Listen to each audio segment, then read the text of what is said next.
Olá, sejam muito bem-vindos. Eu sou o Eric Lima e esse é o AqueleCast Express, que é o podcast da Aquele Brasil, onde nós vamos abordar um assunto específico com rapidez, dinâmica, para que você consiga ter bastante informação de qualidade, de relevância e sem atrapalhar bastante a sua rotina por aí, tá certo? E para começar, a gente vai trazer nesse primeiro episódio uma relação. Na verdade, a gente vai explicar o que o deserto do Atacama tem a ver com a moda, certo? Na verdade, é uma relação de sustentabilidade e meio ambiente, tá certo? Por quê? Porque estudos alertam para a necessidade de mudanças urgentes na forma de produzir, consumir e descartar as roupas, tá certo? Esse podcast ele está sendo inspirado num conteúdo publicado pela Super Interessante, tá certo? E um conteúdo inclusive patrocinado pela Electrolux, tá certo? Mas vamos lá. O que acontece é que os cenários são impressionantes. Dunas de areias douradas, montanhas nevadas refletidas em lagoas e de um azul intenso, vulcões e geysers, né? Quem visita o Atacama se sente insignificante diante da grandiosidade das paisagens que ali contém, né? Com mais de 200 quilômetros de extensão, o local é considerado o deserto mais árido do mundo, ok? Só que recentemente, no entanto, o deserto do Atacama ganhou mais um adjetivo, ao se tornar um dos desertos mais poluídos do planeta. Um dos cartões postais do Chile está se transformando, né, em um verdadeiro lixão a céu aberto, com as suas areias cobertas por roupas. De acordo com a agência de notícias Associated Press, são peças fabricadas em Bangladesh e na China. Veja só, peças fabricadas em Bangladesh e na China, enviadas ao mercado da Ásia e da Europa e dos Estados Unidos. Porém, boa parte do que não é comprado por esses mercados, repito, Ásia, Europa e Estados Unidos, que é aproximadamente daí 59 mil toneladas, acaba sendo adquirida por vendedores de segunda mão na Zona Franca de Iquique, no norte do Chile, com a intenção de revendê-las a outros países latinos, como o Brasil, por exemplo. As que não são comercializadas, cerca de 39 mil toneladas, tem como destino final o aterro do Atacama. Gente, presta atenção nisso. Chegam 59 mil toneladas de lixo, roupa que são descartadas da Ásia e vem para o deserto, vem na verdade para a Zona Franca de Iquique, no Chile. 59 mil toneladas. E se 39 mil toneladas está indo para um aterro criado no deserto do Atacama, significa que só 20 mil toneladas são aproveitadas de materiais de segunda mão, vamos dizer assim, segunda linha, né? São materiais que não estão sendo aproveitados lá, onde os mercados que eles deveriam ser, entendeu? Ou seja, já chega no Chile já não numa boa qualidade, e o que é descartável de verdade fica lá, no lixo criado no deserto do Atacama. A cena, no mínimo chocante, levantou o debate sobre os impactos que a indústria têxtil vem causando no meio ambiente e a reflexão sobre a relação dos consumidores com as roupas, E aí a Electrolux, né, que inclusive está patrocinando a matéria da qual a gente está inspirando aqui esse episódio, decidiu fazer a sua parte.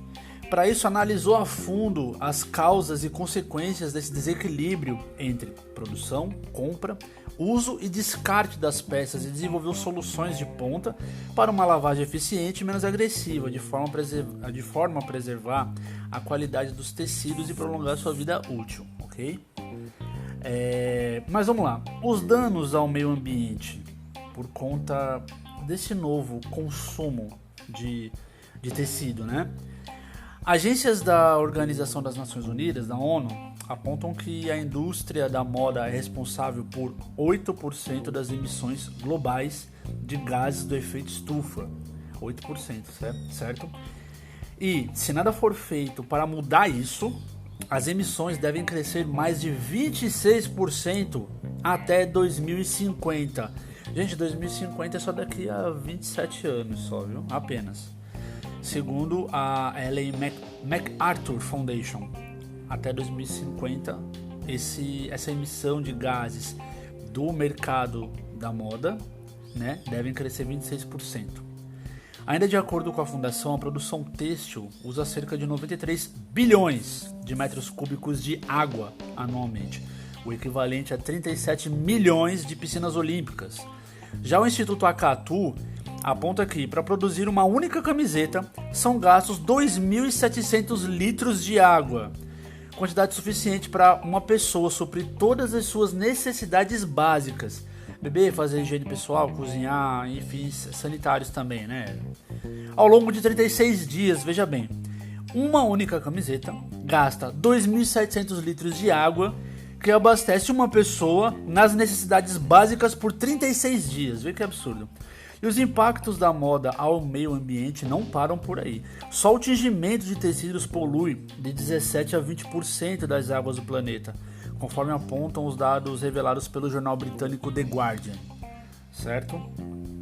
O poliéster, conhecido como tecido PET, uma das fibras sintéticas mais utilizadas na produção de roupas atualmente, é responsável por liberar uma alta quantidade de microplásticos na água, encontrados inclusive no estômago de animais marinhos, segundo o relatório publicado em 2021 pelo Programa da ONU para o Meio Ambiente.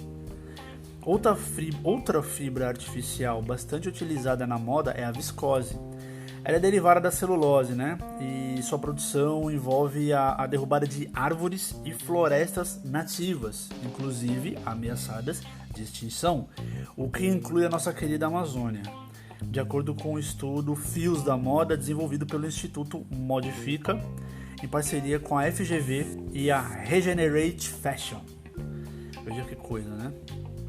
E aí, diante desses números que nos causam reflexão, né, a gente chega naquele conceito do tal do fast fashion, né? O fast fashion que nada mais é do que produção acelerada e consumo desenfreado. Na prática é isso. Mas na verdade são produtos criados com materiais, digamos assim, menos caros, né, que aí você consegue atingir o maior número de pessoas por conta do preço, que em tese é mais barato, né? Acontece que os impactos da cadeia produtiva para o meio ambiente,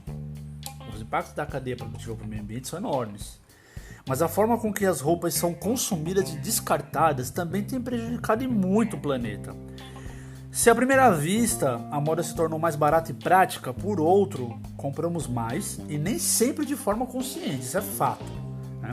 O comportamento é consequência do fast fashion, que é um conceito que foi surgido na década de 90 para atender o consumidor cada vez mais impaciente, impulsivo e conectado.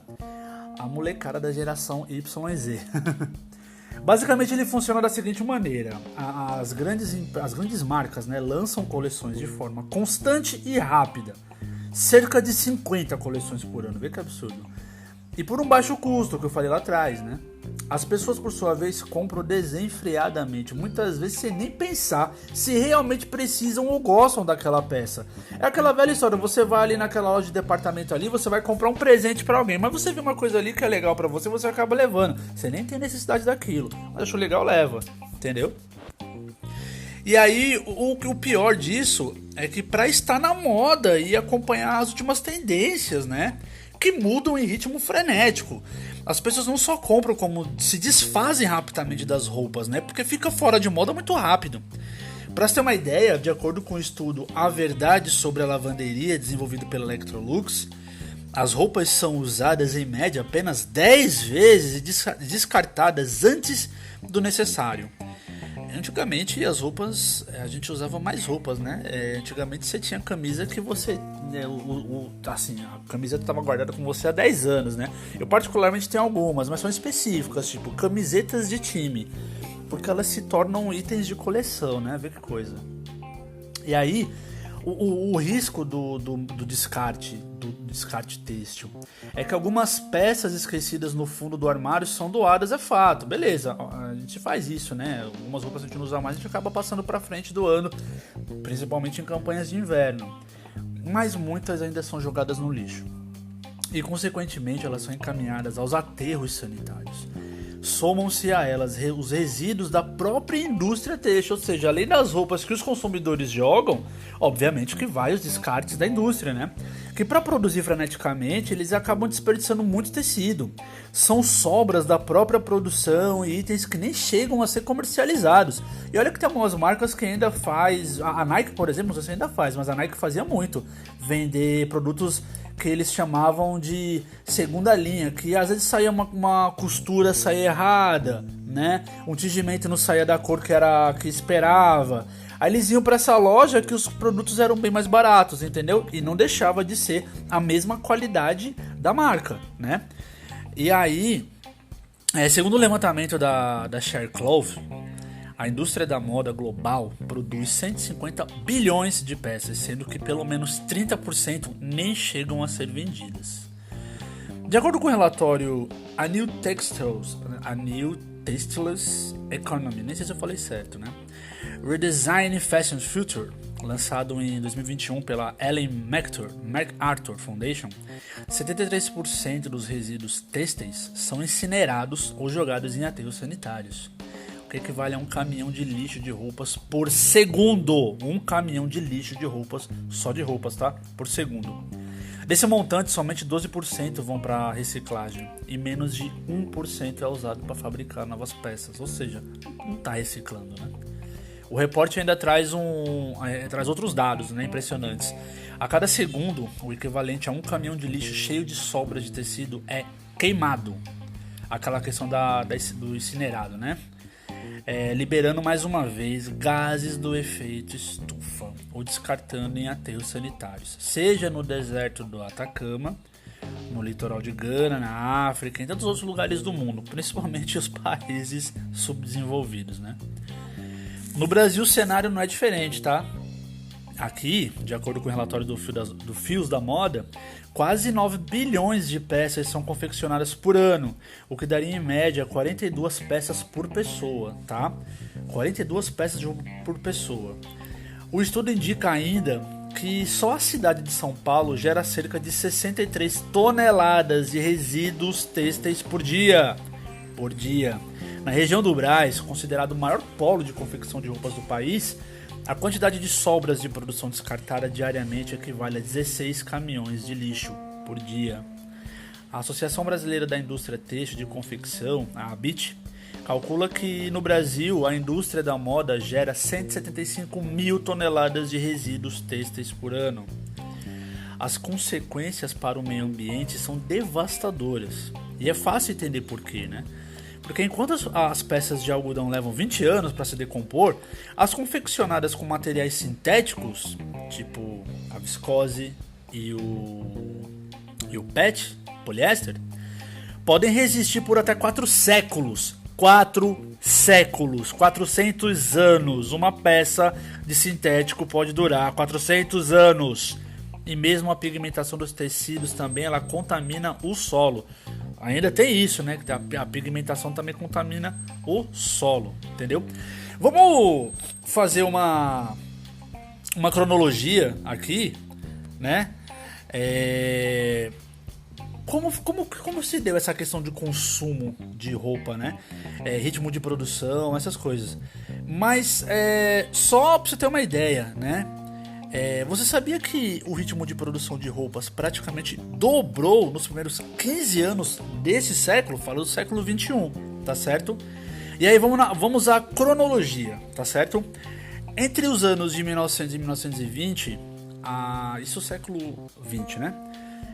A popularização da máquina de costura fez surgir as primeiras fábricas de moda pronta e lojas de departamento, tá? Isso lá, início do século 20. Até então, a moda era restrita aos ateliês de costura. Para a pessoa ter roupa, tinha que consultar um costureiro, né? Por isso que existia muito maltrapilho, né? Porque a pessoa não tinha não tinha dinheiro para estar indo atrás de costureira e ateliê toda hora, né? E dos anos 1930 a 40, da década de 30 até 40, durante a Grande Depressão, né, tudo referente ao fashion foi meio que escanteado. As peças são reparadas ao máximo, inclusive, né? Porque você não precisava estar procurando de novo, mesmo que já existem as lojas de departamento, mas você não precisava estar comprando de novo. E aí nos anos 40, com a Segunda Guerra Mundial, as mulheres entraram no mercado de trabalho e conquistaram o poder de compra, ou seja, elas começaram a consumir roupas. E na década de 50, a classe média passa a ter acesso à moda de qualidade feita à mão, certo? Já a partir de 60, os materiais sintéticos invadem o mundo fashion, surgem novas empresas e a indústria têxtil deslancha. Assim nasce o prêt-à-porter, ou prêt-à-porter, que significa pronto a vestir. Baseado nas grandes cadeias de roupas americanas, é a democratização da moda. É onde a roupa de fato fica muito mais acessível para todo mundo, inclusive. Em 1970, muitas empresas transferem suas fábricas para a Ásia, né? Onde começou aquela coisa de você usar a Ásia para poder reduzir seus custos de produção, né? E aí o vestuário fica mais barato, mas o crescimento do mercado publicitário encarece o preço final. Ou seja, adiantou o cara ir lá para a Ásia. Na verdade adiantou porque baixou o custo de produção. Mas ele não baixou o preço, né? O preço subiu, na verdade, por conta do mercado publicitário. O ciclo sazonal da moda naquela época, na verdade, essa coisa de ciclo sazonal, primavera, verão e outono e inverno, também foi incorporado nessa época aí, entre 70 e 80. Já dos anos 90 até os anos 2000, até o fim do século 20, tem início a globalização da moda. É o processo de fabricação, na verdade o processo de fabricação ele ganha velocidade. E na busca pela rapidez, muitos varejistas abrem mão de qualidade, tá certo? Precisa produzir muito, precisa vender logo, aí a qualidade vai ficando em segundo plano. E aí foi quando surgiu o tal do fast fashion, com o seu senso de urgência que impulsiona o consumidor a comprar mais e pensar menos. Nessa questão de o senso de urgência é muito trabalhado na faculdade de marketing principalmente, entendeu? E o conceito contribuiu para uma significativa redução no número médio das vezes que um item é usado. Tanto pela velocidade da moda, né? Porque vai mudando os estilos, vai mudando as coisas com muita rapidez, como pela pouca durabilidade dos produtos. As roupas passam a durar menos. Tá entendendo? Então, assim, diante disso tudo, por exemplo, com tantas informações assim, a gente fica pensando, puta merda, né? O que a gente tá fazendo? Meu Deus, perdão pelo palavrão, mas a gente fica pensando assim, puxa vida, estamos gastando demais, assim, não gastando dinheiro, não só gastando dinheiro, mas gastando os recursos naturais, demais, né?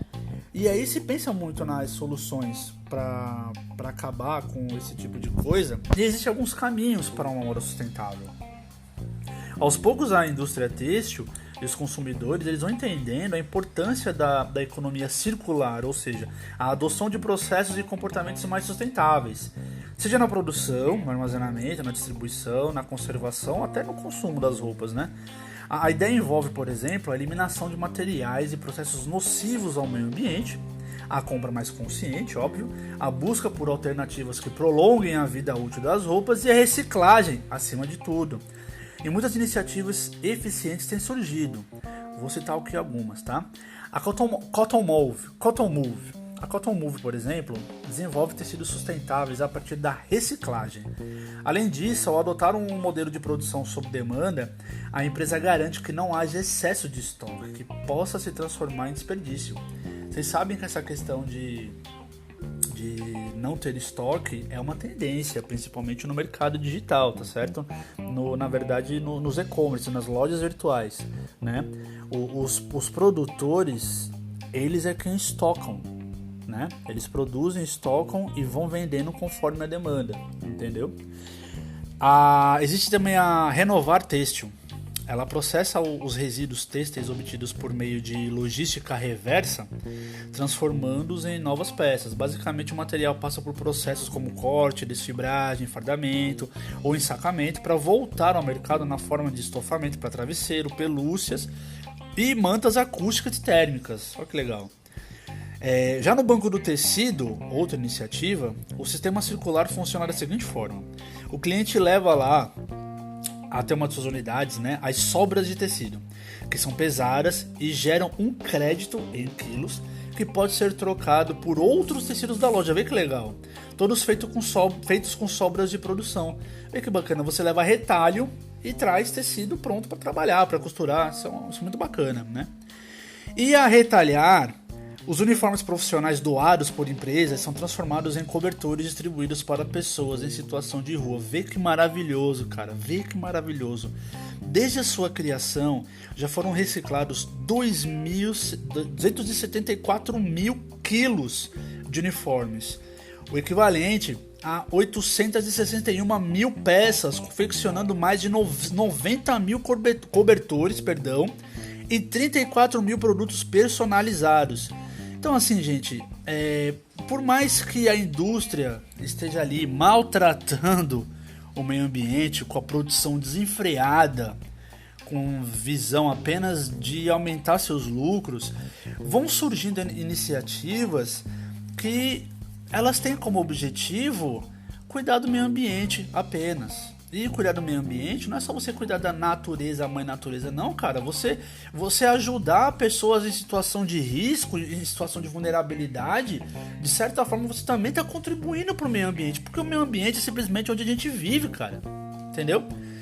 Então, hoje a gente traz aqui para vocês uma situação de preocupação, sim, é uma situação preocupante do ponto de vista do nosso planeta, né? Da saúde do nosso planeta. E as iniciativas que contribuem para isso também, contribuem para a gente diminuir, certo? Então, lembra que lá atrás eu falei que se nada for mudado, a indústria têxtil da moda, na verdade, ela vai ter ela hoje é responsável por 8% da emissão dos gases nocivos, os gases do efeito estufa. Ela é responsável por 8%. E se nada for mudado, até 2050, isso vai crescer em 26% só da indústria da moda. Então, galera, começando por nós, vamos pensar que a gente pode até pensar em comprar uma roupa de mais qualidade hoje, de um tecido mais, um algodão, por exemplo, porque ela vai durar mais, a roupa vai durar mais, ok? Vamos começar a comprar, voltar a comprar com essa mentalidade de que vai durar mais. Comprar uma peça aqui para durar bastante, para usar bastante tempo, entendeu? Às vezes, como a gente tem tido, de uma forma geral, tendência para ganhar peso, compra uma roupa um pouquinho mais folgada, ou, se for o caso, né? Às vezes a pessoa pensa o contrário, né? Fala assim, não, eu não vou comprar desse tamanho aqui porque vou me sentir motivado. Aí já é uma outra história, já é uma outra conversa, tá certo? Mas no final das contas, eu espero que vocês tenham gostado desse primeiro episódio do Aquile Express, que na verdade ele tem uma duração, a meia duração de um episódio do AquileCast. Se você não conhece o AquileCast, procure aí na sua plataforma de streaming AquileCast, que é o podcast de entrevistas da Aquile Brasil. Que a Aquile Brasil é uma empresa de inovação, criatividade e empreendedorismo, tá certo? Siga-nos nas redes sociais, @Aquile Brasil. Espero que vocês tenham gostado desse episódio. Acompanhe a gente aqui no canal e fique por dentro toda vez que pintar um episódio, tá certo? Eu sou o Eric Lima, agradeço a sua audição até aqui. Um forte abraço e até o próximo episódio. Valeu!